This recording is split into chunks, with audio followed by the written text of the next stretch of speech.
l'Antica Fiera San Gregorio ha dimostrato nei decenni di sapersi sempre reinventare, mettere in discussione per rimanere un punto di riferimento, diciamo, almeno a livello regionale se non oltre.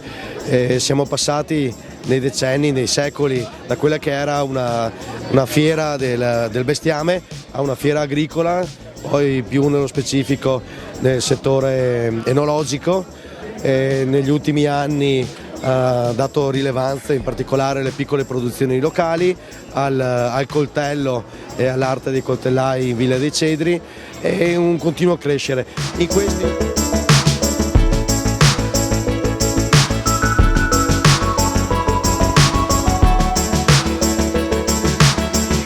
San Gregorio è la fiera di Valdobbiadene che tutti noi valdobbiadenesi aspettiamo ogni anno.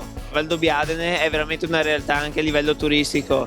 Il turismo ormai è già iniziato, per fortuna da marzo a ottobre c'è sempre una buona presenza nelle nostre terre, appunto, di tutti i turisti stranieri e italiani che vengono qui non solo per assaggiare il conigliano valdobbiadene negli OCG, ma per proprio vivere i nostri territori, per assaggiare i prodotti di Malga, per fare delle camminate nei nostri vigneti, per vedere le nostre belle montagne e tutte le città d'arte che comunque fanno rete insieme a Valdobbiadene.